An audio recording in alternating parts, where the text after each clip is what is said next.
Assalamualaikum warahmatullahi wabarakatuh. Saya Haira Umatin dari SMA Negeri 2 Keraksaan. Saya adalah calon guru penggerak angkatan 7 kelas 109A asal Kabupaten Probolinggo. Saya sedang berada pada wisata Candi Jabung yang terletak 100 meter dari sekolah SMA Negeri 2 Keraksaan. Pada kesempatan kali ini, saya akan melaksanakan diseminasi aksi nyata modul 1.4 pada pendidikan guru penggerak.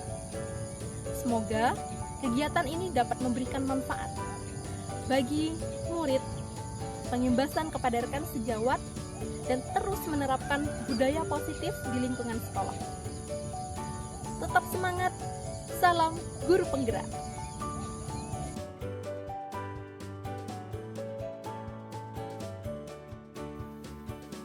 Yang pertama adalah latar belakang. Hal yang melatar belakangi saya dalam melakukan aksi nyata ini adalah budaya positif dimulai dari keyakinan kelas, yang merupakan pondasi dalam mewujudkan budaya positif. Karena keyakinan kelas merupakan acuan dalam tindakan warga sekolah. Sedangkan latar belakang yang kedua adalah budaya positif yang dilakukan secara bersama-sama dengan berkolaborasi akan lebih optimal. Sehingga pelaksanaan budaya positif akan lebih menyeluruh dan dilaksanakan oleh semua warga sekolah, baik dari siswa, guru, pegawai, kepala sekolah, hingga masyarakat atau orang tua dari siswa. Sedangkan tujuannya adalah untuk mewujudkan budaya positif dengan kolaborasi yang berlandaskan keyakinan kelas. Hal ini selaras dengan latar belakang dari aksi nyata tersebut, yaitu mewujudkan budaya positif dengan berlandaskan keyakinan kelas. Sehingga jika pondasi dari budaya positif yaitu keyakinan kelas ini setelah terlaksana dengan baik, maka untuk mengembangkan budaya positif dalam segala arah, dalam segala kegiatan-kegiatan juga akan lebih mudah. Karena pondasi yang berupa keyakinan kelas telah diselesaikan atau dilaksanakan dengan baik. Berikut adalah lini masa tindakan yang akan kami lakukan. Untuk yang pertama, merumuskan keyakinan kelas secara bersama-sama. Tentunya setelah berdiskusi dengan kepala sekolah terkait tindakan-tindakan apa saja yang akan dilakukan. Yang kedua adalah menuliskan keyakinan kelas. Hal ini dimulai dari saya sendiri yang melaksanakan kepada murid sehingga dapat menjadi acuan dan dokumentasi yang dapat saya berikan kepada rekan sejawat dalam acara diseminasi, sehingga pengimbasan yang terjadi sudah terlaksana dan terus terlaksana sehingga mendapatkan respon, kesan, maupun masukan dari teman sejawat. Untuk yang ketiga adalah merancang desain keyakinan kelas untuk ditampilkan di dalam kelas. Desain di sini dibuat bersama-sama dengan siswa menggunakan aplikasi Canva, sehingga selain merancang keyakinan kelas, juga mempunyai kreativitas yang sangat tinggi, yaitu memanfaatkan teknologi dengan aplikasi Canva. Hal ini dilaksanakan di kelas secara bersama-sama, sehingga seluruh warga kelas dapat mengoreksi hasil karyanya sesuai dengan kesepakatan yang telah ditentukan oleh kelas tersebut. Selanjutnya adalah melaksanakan budaya positif yang berlandaskan keyakinan kelas. Budaya positif tersebut tetap terus terlaksana berdasarkan keyakinan kelas. Sehingga jika keyakinan kelas telah kokoh dilaksanakan dengan baik, maka melaksanakan budaya positif seperti tetap melakukan disiplin ketika masuk kelas, tetap menghormati sesama, tetap dalam melaksanakan keyakinan-keyakinannya, maka budaya positif tersebut dapat terlaksana dengan acuan keyakinan kelas. Kemudian adalah melaksanakan diseminasi kepada rekan sejawat. Ketika seluruh rangkaian lini masa ini telah dilaksanakan, maka diharapkan bahwa budaya positif dapat terlaksana dengan kolaborasi di seluruh anggota dan di seluruh keluarga besar di sekolah. Dalam hal ini, banyak dukungan yang saya butuhkan dan tetap kita laksanakan dengan kolaborasi. Yang pertama ditinjau dari alat bahan. Alat bahan di sini adalah alat atau bahan yang saya butuhkan ketika melaksanakan praktek di kelas bersama siswa. Yang pertama, dalam membuat keyakinan kelas menggunakan kertas sticky note, kemudian kertas poster. Jika tidak ada kertas poster, biasanya kami menggunakan papan tulis, kemudian laptop untuk mendesain, pencetakan hasil, sehingga menghasilkan keyakinan kelas. Keyakinan kelas ini akan ditempel secara bersama-sama pada kelas, sehingga mudah diingat, selalu kita lihat, dan mudah diterapkan. Sedangkan untuk alat atau bahan yang digunakan untuk diseminasi adalah laptop, LCD, ruang dengan instalasi listrik dan sirkulasi udara yang cukup, kemudian media diseminasi. Hal ini adalah berupa materi dan segala kebutuhan yang dibutuhkan dalam acara diseminasi. Selain dua hal tersebut, ada juga yang dibutuhkan, yaitu adalah tenaga. Tenaga ini adalah berupa dukungan dari semua stakeholder di sekolah dengan cara koordinasi dan kolaborasi. Dukungan tersebut antara lain dari dukungan kepala sekolah, dukungan teman sejawat, dukungan siswa, dan wali murid, sehingga menjadikan sinergi yang luar biasa dalam mewujudkan budaya positif. Selanjutnya adalah tolok ukur. Yang menjadi tolok ukur dalam kegiatan ini adalah tercipta dan terlaksananya budaya positif yang berlandaskan keyakinan kelas, secara autentik dan divalidasi oleh seluruh warga kelas, dan dilaksanakan secara nyata dalam penerapannya. Berikut adalah kegiatan diseminasi yang saya lakukan bersama rekan-rekan sejawat tentang budaya positif yang saya laksanakan di sekolah saya, di sekolah tercinta SMA Negeri 2 Keraksaan.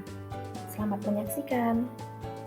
Baiklah Bapak Ibu sekalian, Assalamualaikum warahmatullahi wabarakatuh. Alhamdulillah, saya senang sekali dengan semangatnya Bapak Ibu pada hari ini. Karena konsep pada guru penggerak itu adalah tergerak, bergerak, dan menggerakkan.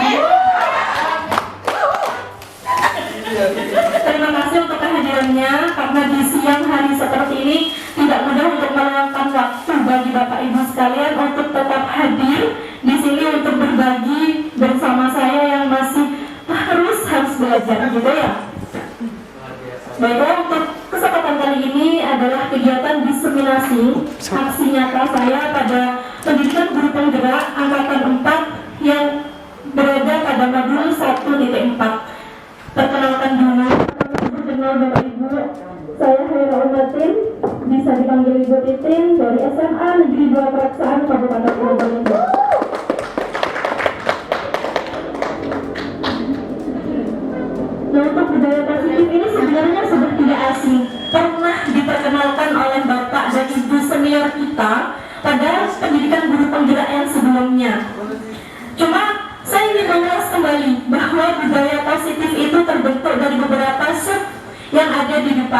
Nah, ini adalah peta konsep yang akan kita bahas pada diseminasi kali ini.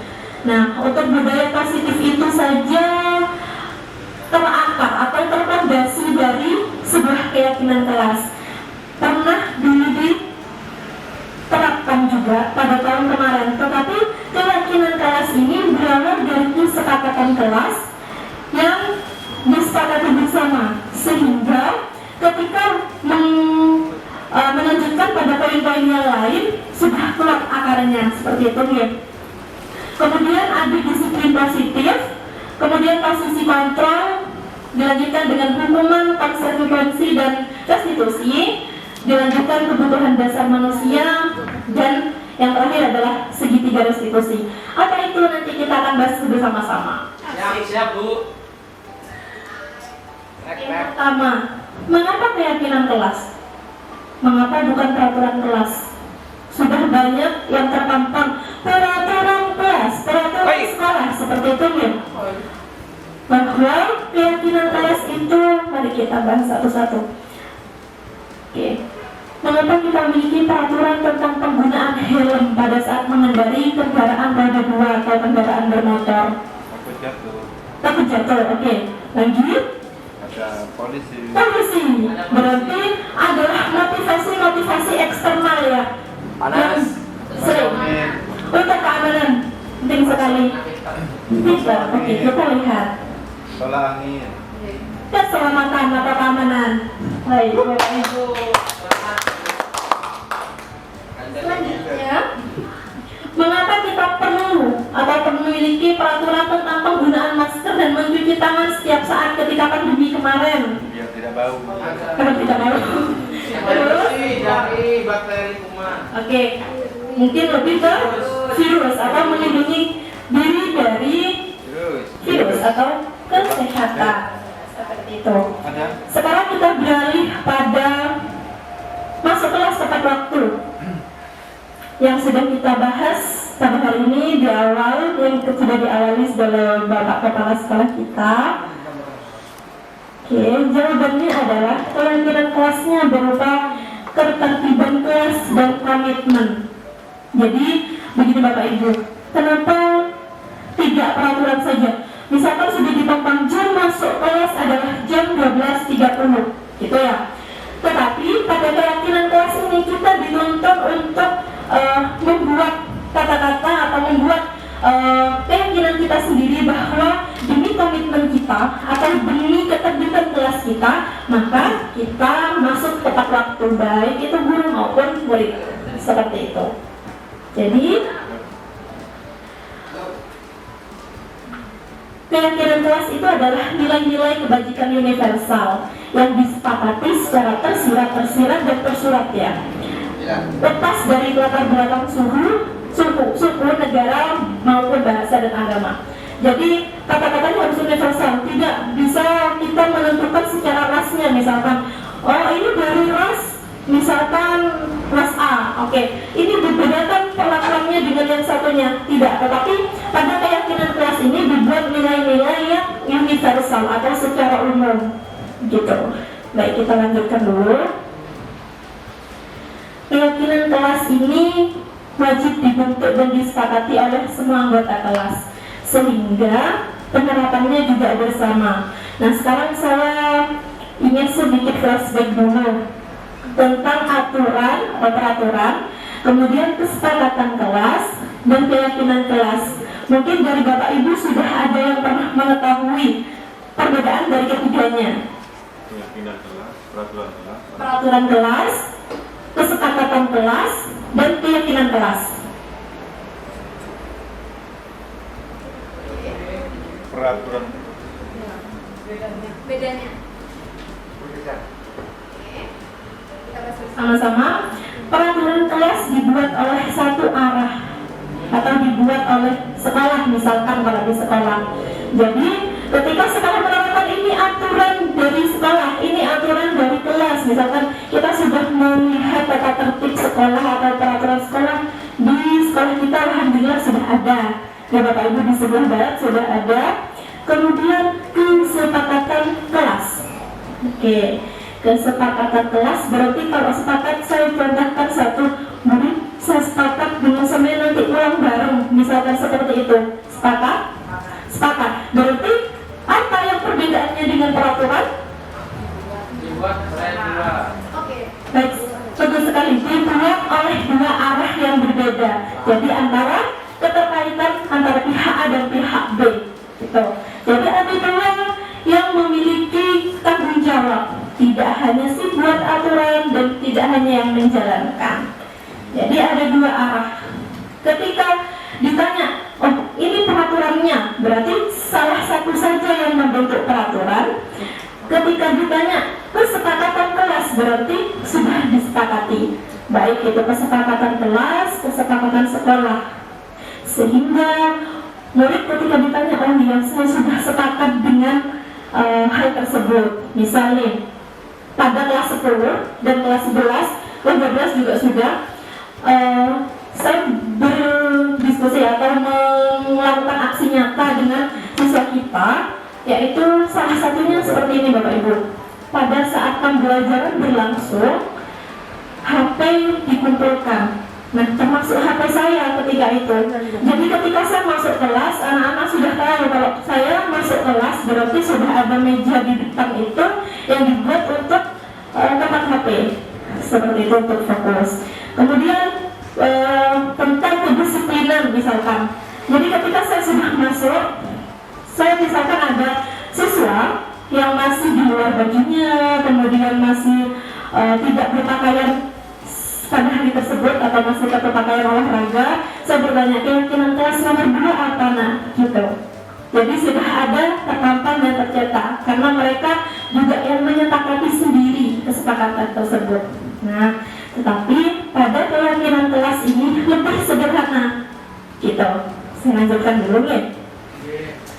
Nah, keyakinan kelas bersifat abstrak daripada peraturan yang lebih rinci. Kemudian keyakinan kelas berupa pernyataan universal seperti yang sudah dibahas tadi. Kemudian pernyataan keyakinan kelas senantiasa dibuat dalam bentuk positif. Jadi tidak, misalkan tidak terlambat, berarti kata-kata positif atau negatif? Negatif, betul. Berbahasa Indonesia kita tangan dulu.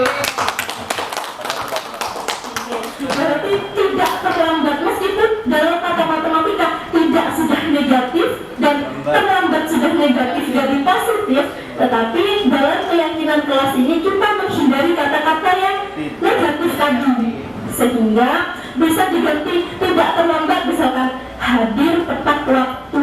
Jadi yang kita ingat adalah hal-hal yang positif saja. Gitu.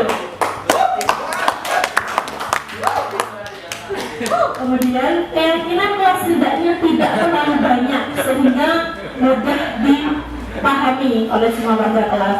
Misalnya warga kelas ini gini, Bu, jangan banyak-banyak, nanti saya tidak ingat sama peraturan kelasnya. Jangan dipaksa Bapak Ibu. Yang penting sudah dilakukan saja. Pertama, sudah merapikan bajunya, misalkan masuk sudah begini. Sudah, itu yang pertama. Kedua, masalah terberatnya adalah HP.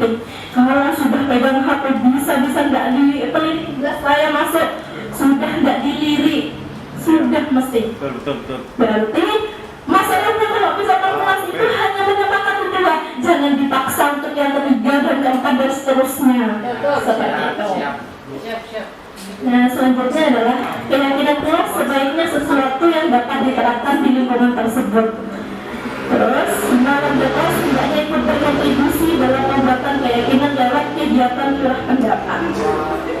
Jadi disepakati, misalkan waktu pembuatan keyakinan kelas disepakati kalau misalkan jangan dikumpulkan di situ, misalkan ya jangan ditaruh di tas, nanti pasti ada yang ngintip seperti itu HP-nya. Baiklah, tetap tidak akan saya ambil, kan kelihatan dari sana. Misalkan anak-anakku takut disita HP-nya Bapak Ibu kalau misalkan dikumpulkan. Kemudian bersedia meninjau kembali keyakinan kelas dari waktu ke waktu. Jadi dengan mengingatkan keyakinan kelas kita nomor sekian apa gitu. Kalau misalkan banyak-banyak anak tidak fokus juga. Oke. Lihat dasarnya terus, tapi bagaimana kata-kata itu menjadi kata-kata yang positif. Jadi yang ingat aja positif terus, jangan positif profit tapi positif rezekinya, positif segala macam ya, positif tindakannya, positif segalanya. Yang penting jangan positif yang baik-baik aja, jangan positif yang jelek-jeleknya. Kalau ini jelas positif tuh ini. Alhamdulillah. Oke. Dalam kegiatan-kegiatan pendalaman keyakinan kelas, nah tentunya bukan hanya murid yang disuruh untuk melaksanakan, tetapi dari sini guru juga terlibat di dalamnya. Makanya tupoksi dari masing-masing guru tugasnya apa nih, murid tugasnya apa, jangan sebaliknya gitu ya. Contohnya guru tugasnya mengajar, mendidik, menjawab pertanyaan, memberi nilai, mengatur kelas, menegakkan peraturan kelas, menjalankan keyakinan kelas, dan peduli terhadap semua murid. yang sama dari tugasnya guru dan tugasnya murid menjalankan keyakinan kelas. Berarti sama-sama dijalankan Bapak Ibu gitu. Kalau murid misalkan tugasnya belajar, mencoba, jadi ini bisa dipresentasikan kepada murid kita, membuat tidak harus sama seperti ini, tetapi agar mereka tahu. Misalkan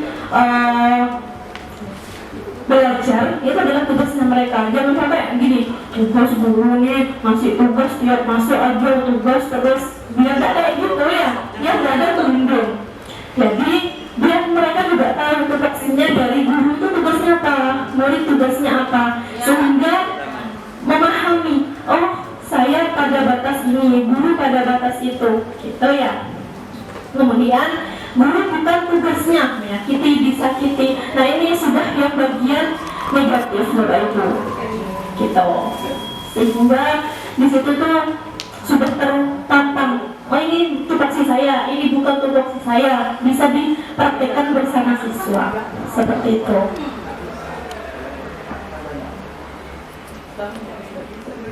Nah, ini posisi kontrol. Posisi kontrol ini saya ingin dari rekan-rekan saya tercinta, ada 2 orang yang ke depan untuk mempraktekkan posisi kontrol. Oke, Pak Ferry mungkin sama Sukaini. Pak Mas mungkin bisa? Boleh sebelah sini. Jangan.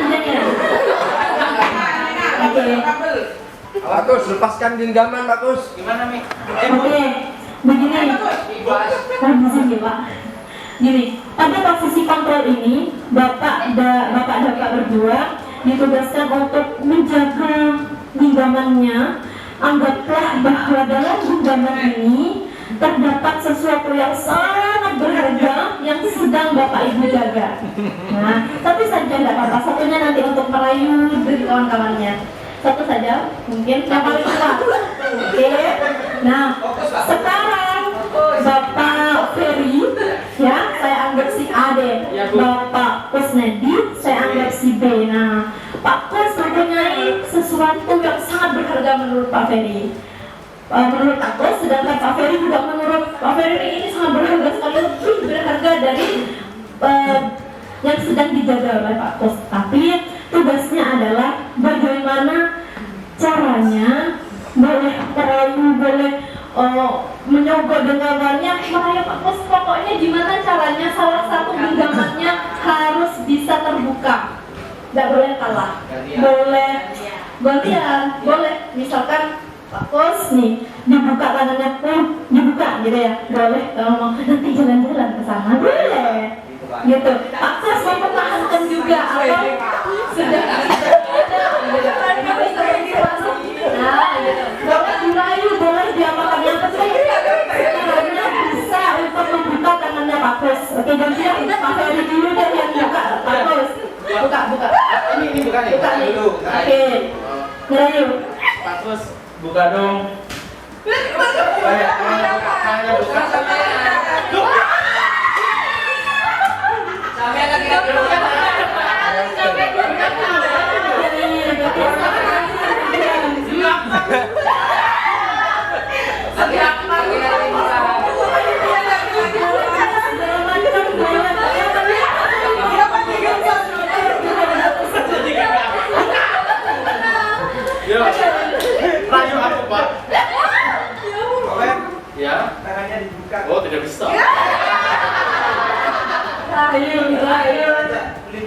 Gak bohong, kemarin saya yang bayar. Yakin? Ya. Ada lamar. Tapi masa gratis ya? Gak bisa. Ini kan berharga bagiku. Saya masa Mana coba kita bicara. saya dengan mudah membuka tangan saya dan tidak tanpa merayu. Ya, tapi kan ini barang berharga aku dan aku nggak sembarangan membuka ini untuk orang lain.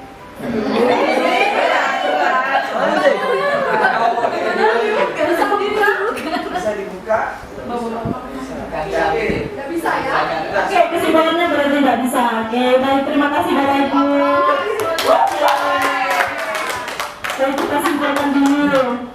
Menunggu nih aku kesimpulannya. Dari si A nih tadi, Pak Ferry tidak melepaskan genggaman. Kenapa alasannya kalau boleh tahu? Karena tadi sudah disampaikan oleh Ibu bahwa di tangan saya ini adalah sebuah barang berharga dan saya takut aja kehilangan barang berharga saya dan diambil orang.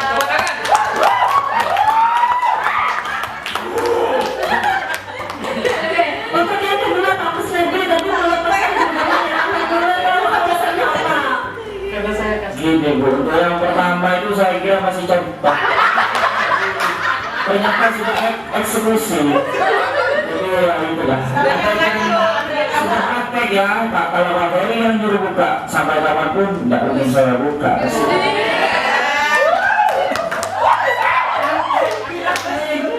Karena alasannya masih miskomunikasi, gitu ya.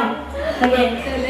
Dalam posisi kontrol kali ini adalah bahwa yang ingin tersirat dan tersirat dalam praktek barusan adalah bagaimana kita mengontrol diri kita sendiri, bagaimana guru mengontrol dirinya sendiri, dan bagaimana murid itu mengontrol dirinya sendiri. Dan jawabannya adalah yang bisa mengontrol adalah diri kita sendiri.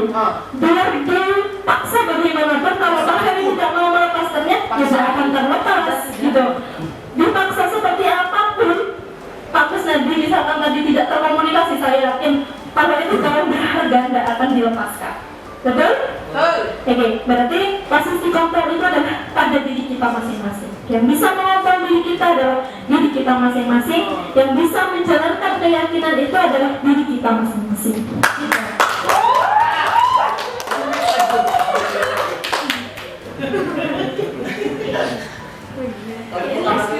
Bisa tarik nafas.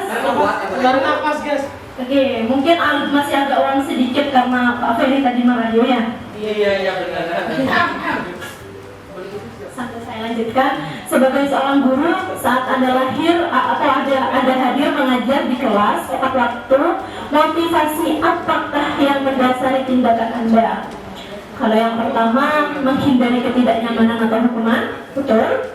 Kemudian mendapatkan imbalan atau penghargaan dari orang lain, atau yang ketiga, menghargai nilai-nilai diri sendiri, yaitu misalkan tanggung jawab, komitmen seperti yang sudah disebutkan tadi, atau lebih menghargai atau mencintai siswa kita sendiri dan menghargai profesi kita, atau sudah menghargai dari nilai-nilai yang sudah kita terapkan kepada anak-anak.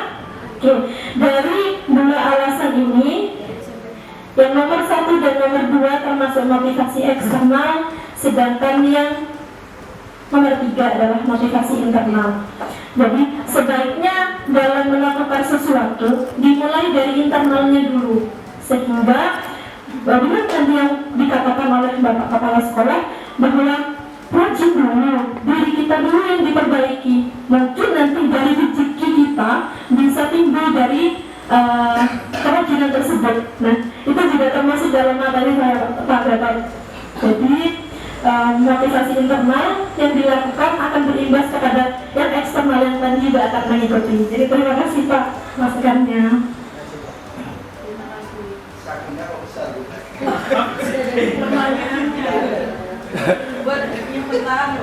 Oke, selanjutnya adalah hukuman, konsekuensi, dan restitusi. Ini sudah pernah kita bahas di pertemuan yang pada setahun kemarin oleh senior-senior kita. Saya hanya ingin mengulas kembali, barangkali masih mengingat dengan baik, barangkali masih tersimpan dan diingatkan juga ya. Hukuman ini yang pertama sifatnya adalah memaksa tanpa kesepakatan, searah, bukan pada bidangnya. Konsekuensi ini bersifat netral dengan kesepakatan seperti yang sudah dibahas di awal, bahwa kesepakatan ini terjadi antara dua arah, bukan hanya diatur oleh satu arah saja. Kemudian tanpa penyelesaian, jadi ketika sudah kesepakatan itu terjadi, oke, kamu melanggar kesepakatannya, berarti ada konsekuensi seperti itu. Kemudian kalau restitusi ini adalah bersifat positif, memecahkan masalah sesuai dengan keyakinan, mengembalikannya dengan kekuatan yang lebih baik. Oke, masih bertanya-tanya, kita lanjutkan dulu. Nah ini, ada hukuman, konsekuensi, dan restitusi. Dari sekian banyak kita bahas beberapa saja. Mungkin yang mana ya? Oke, yang pertama dulu. Sesuatu yang menyakitkan harus terjadi ketika dihukum. Misal, nah sekarang saya ingin ke Ibu Guru BK dulu deh. Oke, coba Bu Lydia mungkin pernah menghukum siswa karena apa dan hukumannya berapa, seperti apa? Ya Bu, pernah Bu, saya pernah lihat siswa diduduk ilang. Seperti yang baru saja terjadi hari ini, yaitu anak siswa ditemukan menaiki sepeda motornya sehingga ke tempat parkir. Hari ini saya memberikan sanksi itu berbentuk skot jam. Itu saja. Ya. Baik, terima kasih Bu Widya untuk masukannya. Dikasih oleh sebuah kesepakatan. Kemudian kita beranjak ke restitusi. Restitusi merupakan sebuah pilihan. Nah, dalam restitusi ini prosesnya seperti ini Bapak Ibu. Jadi tidak diharuskan, tetapi lebih ditanyakan. Misal seperti ini, kamu menaiki maunya apa? Kamu mau jadi seperti apa?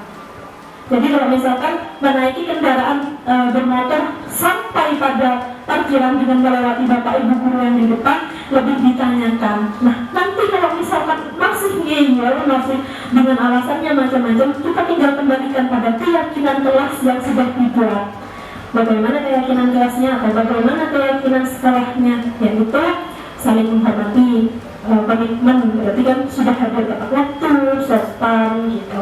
Jadi tentunya dari fondasi yang saya paparkan tadi, bahwa keyakinan ini adalah penting. Jadi ketika ada sebuah pelanggaran dari kita atau siswa kita, tinggal dikembalikan pada apa keyakinannya, seperti itu Bu. Terima kasih. Terima kasih Bu. Hukuman atau konsekuensi, saya contohkan dulu. Membersihkan coretan yang dibuatnya di meja tulis, ini termasuk hukuman atau konsekuensi. Memberikan coretan yang dibuat membersihkan. Oh, konsekuensi. Betul.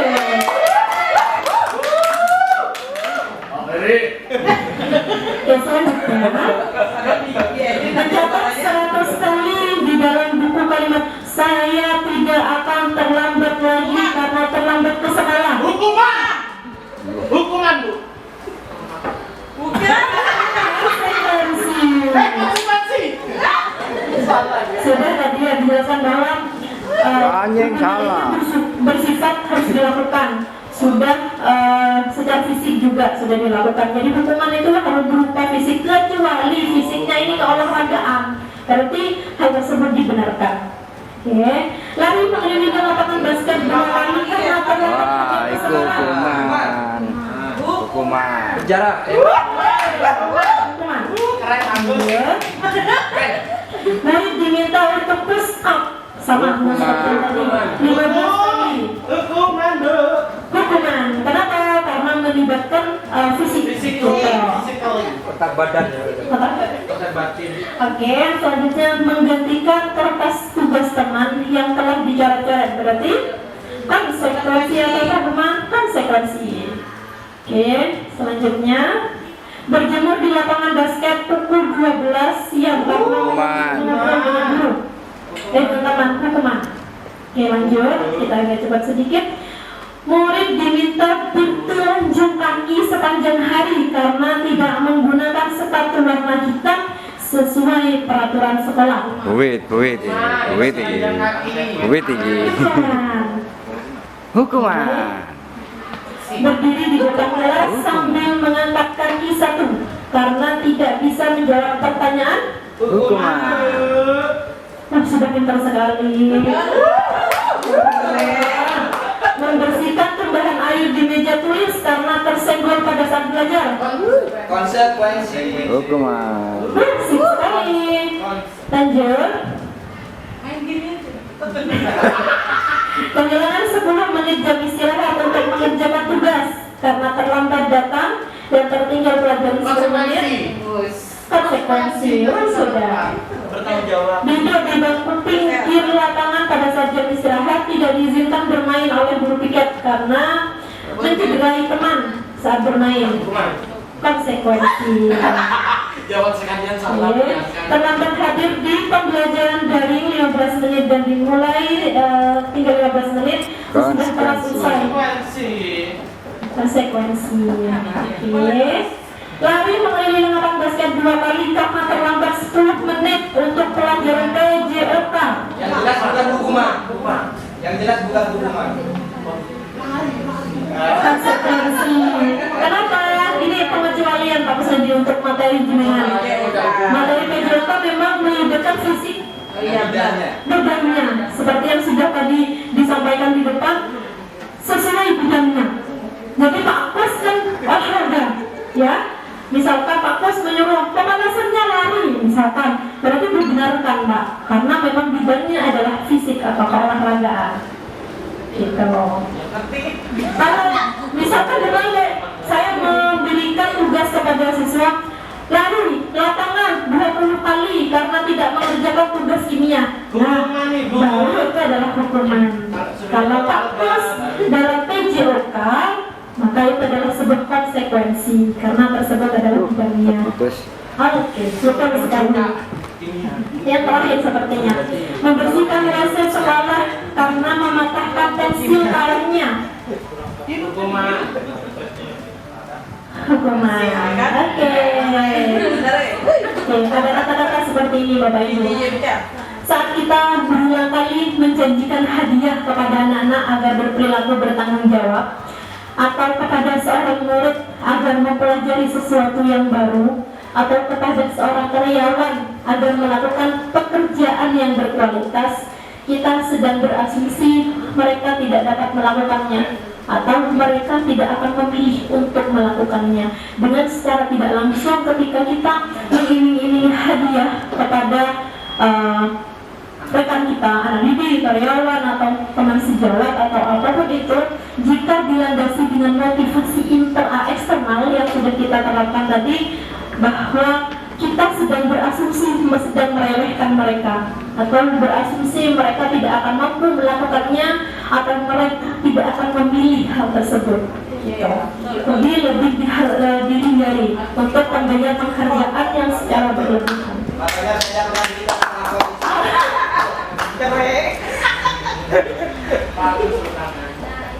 Untuk tadi yang restitusi itu adalah untuk menemukan sebuah solusi atas permasalahan. Nah, ciri-cirinya adalah menguatkan, kita lihat dari paling bawah dulu, menguatkan fokus pada karakter dan solusi bukan tindakan. Kemudian menuntun melihat ke dalam diri, jadi lebih ke refleksi dulu baru kita bertindak. Tawaran bukan paksaan. Jadi kalau kita dia sudah memiliki keyakinannya sendiri, oh ini salah, tapi dia yang salah, ini bukan salah saya, tetapi ditawarkan solusinya bagaimana hingga menghasilkan solusi.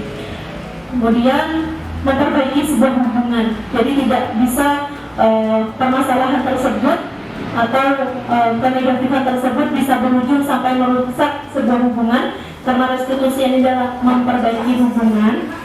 Kemudian bukan untuk menebus kesalahan, namun belajar dari kesalahan.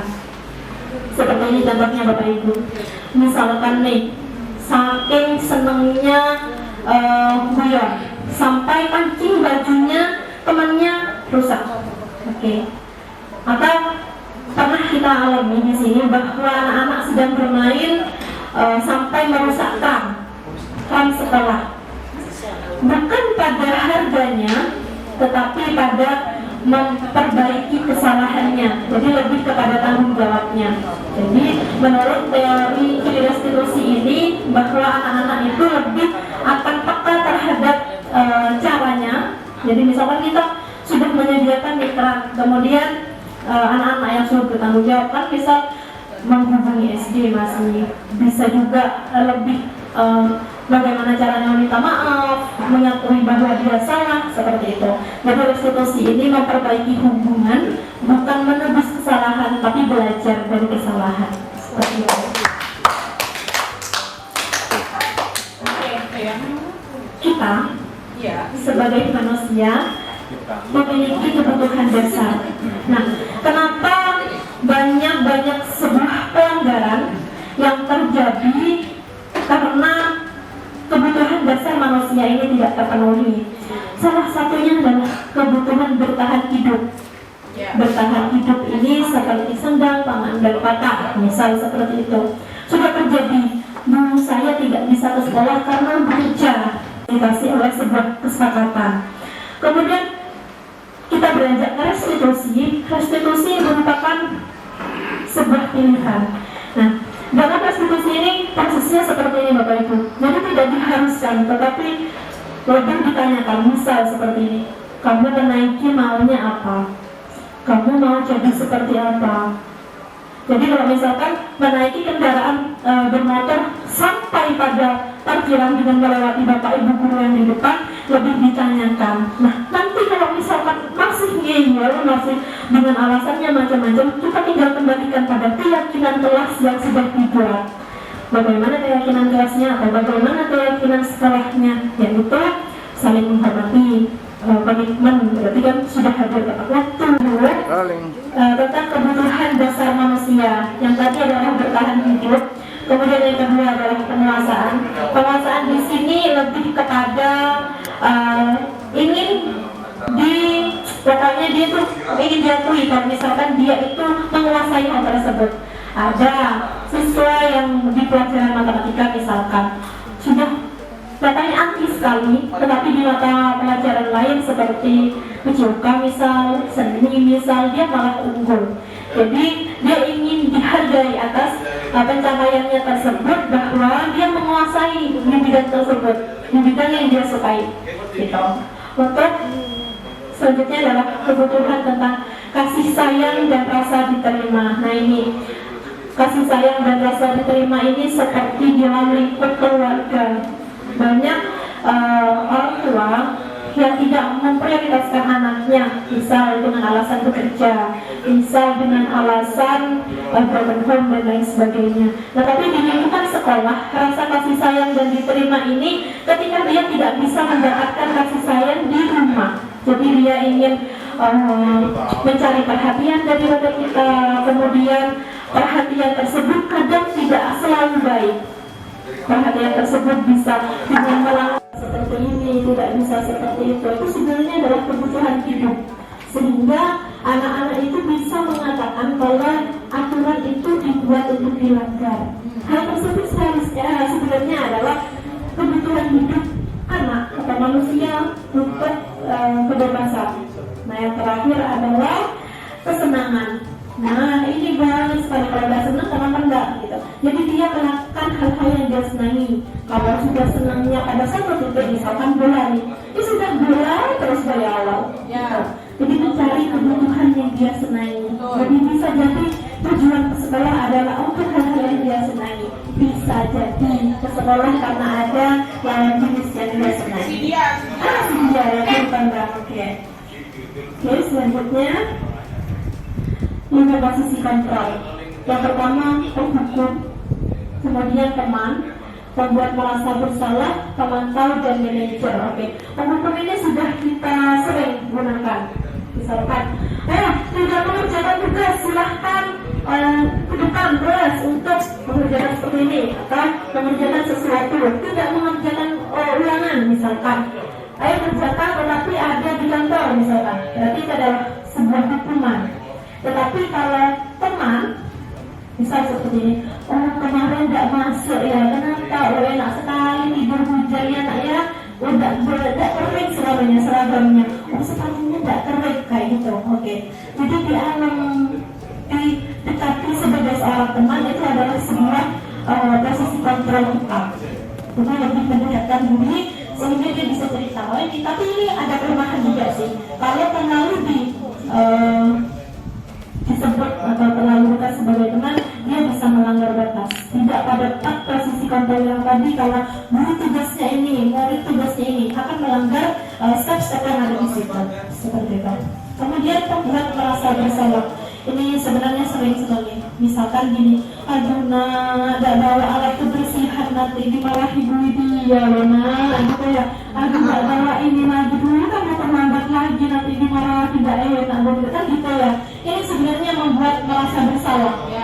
Jadi kita sebagai guru dengan mengatakan hal-hal yang sekiranya itu adalah mengancam saya juga, kamu kesalahanmu itu juga merugikan saya, seperti itu. Kemudian sebagai penantau, jadi ketika ada permasalahan cukup menantau saja orang tua begini, itu yang salah sebenarnya, tapi itu juga tidak mau kalah, seperti itu. Kita sebagai guru hanya sebagai penantau, tetapi paling utama yaitu adalah posisi kontrol sebagai manajer. Posisi kontrol sebagai manajer ini adalah mulai memfasilitasi. Misalkan terjadi permasalahan, memanggil keduanya untuk saling berdiskusi, kemudian menanyakan keyakinan kelasnya, kesepakatannya seperti apa, dan penyelesaiannya, solusi, betul.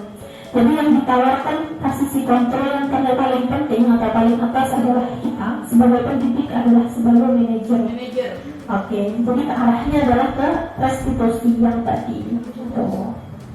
Pasti punya salah, tidak kamu aja. Mungkin dulu pernah jadi kayak gitu, misalnya ada permasalahan.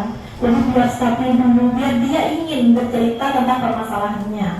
Kemudian validasi tindakan yang salah, baru dialami, stabil sudah, emosinya stabil, sudah cerita dia segala macam. Oke, ditanya validasi tindakannya. Kamu punya alasan kenapa melakukan seperti itu? Oke, kemudian ada cara yang lebih baik atau ada cara lain karena gitu. Itu adalah validasi tindakan yang salah. Dia akan mikir, oh ya, seharusnya tidak masuk saya kemarin Bu, kehujanan Bu, bajunya tidak ada, bukunya juga basah, gitu misalkan. Kita nyatakan, oh ya, kalau misalkan saya juga pernah kayak gitu dulu nak, misalkan seperti itu. Kemudian kamu ingin menjadi orang yang seperti apa? Saya ingin punya, misalkan nih, tidak pernah masuk, saya ingin punya pendidikan yang tinggi, tetapi saya juga ingin bekerja, saya juga ingin membantu orang tua di rumah. Kembali itu keyakinannya bahwa prioritas mana yang harus perlu ditingkatkan. Kalau biasanya saya sering bercerita begini, berarti kalau misalkan dihadapkan kepada sesuatu yang sulit, apa yang harus dikerjakan terlebih dahulu? Yang pertama, saya akan memilih sesuatu yang mendesak dan penting dulu. Urutan kedua adalah mendesak walaupun tidak penting. Yang ketiga, penting, ya, dan tidak mendesak. Yang terakhir adalah tidak mendesak dan tidak penting sama sekali. Jadi saya mesti jawab seperti itu. Kalau misalkan Anda minta pendapat, saya akan mengucap seperti itu. Menurut kamu mana yang mendesak? Gitu. Dan saran kami harapkan, jika ada pertanyaan kami persilahkan, mari berdiskusi bersama dan berkolaborasi. Silakan. Bagus mungkin. Ya Bu. Video Bu.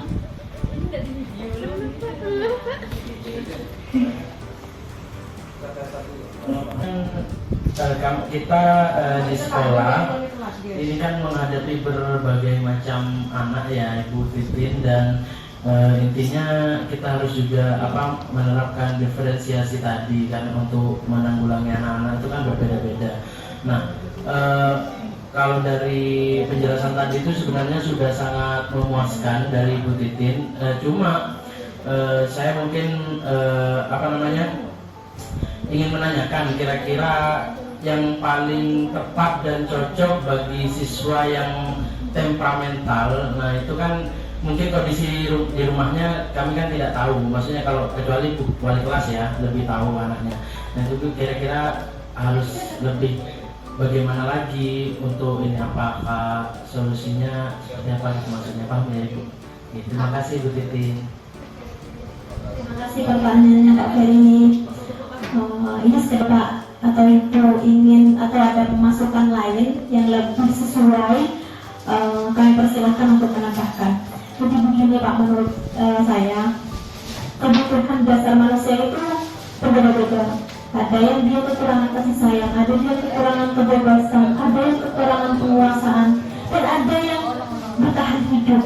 Kebutuhan untuk bertahan hidup, misalkan dia sambil bekerja nih, misalkan seperti apa. Nah, tugas kita dengan orang-orang yang atau anak-anak yang istimewa, yang temperamental seperti itu, kita melakukan pendekatan seperti kita melaksanakan kepada anak kita sendiri. Kenapa? Ditanyakan dulu, validasi tindakannya dulu, kemudian dikasih choice atau pilihan. Nah, kalau seperti ini bagaimana? Ditawarkan. Barulah keyakinan yang sudah disepakati bersama diingatkan kembali. Tidak ada yang bisa menjamin seorang anak itu bisa berubah dengan hadirnya kita. Tetapi yang bisa kita lakukan adalah menuntun, seperti petani yang menuntun segala kodrat yang ada pada tanamannya. Jadi merawat, kita mengingatkan, kita menuntut kalau ada hama. Jadi kita tidak bisa merubah cara hidupnya, tapi kita bisa menuntun dia. Seperti itu.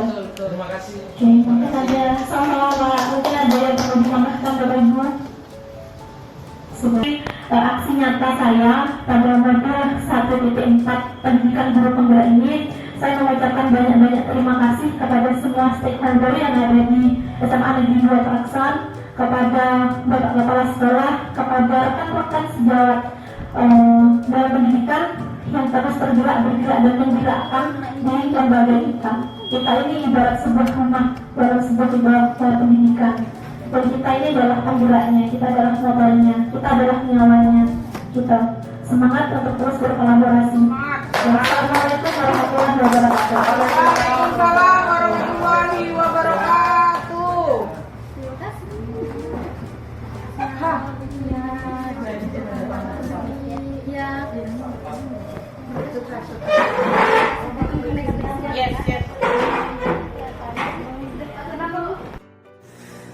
Assalamualaikum warahmatullahi wabarakatuh. Saya Kepala SMA Negeri 2 Keraksan. Saya mengikuti kegiatan aksi nyata yang dilakukan oleh calon guru penggerak atas nama Ibu Caira Umatin dari awal sampai akhir. Apa yang dilakukan oleh beliau menurut pengamatan saya itu sangat demonstratif, penuh dengan inovatif, sehingga bagi saya sendiri itu menjadi tambahan pengetahuan ilmu, karena pengalaman saya menjadi guru selama 29 tahun. Sepertinya apa yang ada di dalam kegiatan program dari guru penggerak ini merupakan suatu hal yang baru bagi saya, sehingga pada saat saya kemarin mengikuti acara aksi nyata yang dilakukan oleh Ibu Caira Umatin ini, saya secara pribadi sepertinya mendapatkan tambahan ilmu, tambahan pembelajaran, dan saya bersyukur SMA Negeri 2 Keraksan ini sudah memiliki 5 personil ya, dari guru penggerak dari angkatan 4 ada 2 orang, kemudian angkatan 7 1 orang, dan ini untuk angkatan 9 itu sudah mulai proses yaitu 2 orang. Jadi semuanya total SMA Negeri 2 Keraksan ini memiliki 5 guru penggerak, yang 2 sudah selesai, yang 3 masih proses. Harapan saya dengan adanya guru penggerak ini, termasuk yang masih dalam proses ini, itu akan menjadi motor, menjadi motivator, penggerak bagi yang lain, terutama bagi yang lain. Harapannya adalah agar ada perubahan dalam pelayanan, terutama pelayanan terhadap anak-anak. Harapannya semuanya adalah bagaimana kita melakukan. Baiklah, berikut adalah tanggapan dari rekan sejawat setelah dilaksanakannya acara diseminasi tentang budaya positif di SMA Negeri 2 Keraksaan. Yang pertama adalah tanggapan dari Ibu Siti Iklimatul Fatimah. Beliau adalah guru fisika di SMA Negeri 2 Keraksaan. Dan alhamdulillah, Ibu Siti Iklimatul Fatimah merasa termotivasi dengan adanya penerapan budaya positif di sekolah, sehingga dapat berkolaborasi bersama saya, bersama rekan guru penggerak, dan seluruh stakeholder yang ada di sekolah untuk menerapkan budaya positif. Terima kasih Bu Iklim. Semoga dapat bermanfaat dan terus memajukan pendidikan. Untuk tanggapan selanjutnya adalah dari Bapak Ahmad Kusnadi. Beliau adalah guru PJOK di SMA Negeri 2 Keraksaan. Alhamdulillah, Bapak Kusnadi memberikan respon positif dengan acara diseminasi budaya positif yang telah dilakukan di SMA Negeri 2 Keraksaan. Sehingga Bapak Kusnadi lebih bersemangat dan lebih menemukan strategi baru dalam menerapkan budaya positif dalam pembelajaran PJOK, sehingga dapat mengatasi masalah-masalah yang berkaitan dengan kedisiplinan dan budaya positif yang lain. Terima kasih Bapak Kusnadi, semoga tetap semangat dan tetap bermanfaat dan memajukan pendidikan. Berikut adalah dokumentasi kegiatan yang saya lakukan di sekolah untuk menerapkan budaya positif. Mulai dari berkoordinasi dengan Bapak Kepala Sekolah, dengan rekan sejawat, dan para senior yang telah lebih dahulu menimba ilmu tentang pendidikan. Kemudian saya mencoba menerapkannya lebih lanjut di sekolah dan tetap berkoordinasi dengan rekan-rekan dari guru penggerak tentunya.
Sekian dari saya. Terima kasih atas perhatiannya dan semoga bermanfaat. Wassalamualaikum warahmatullahi wabarakatuh. Salam guru penggerak.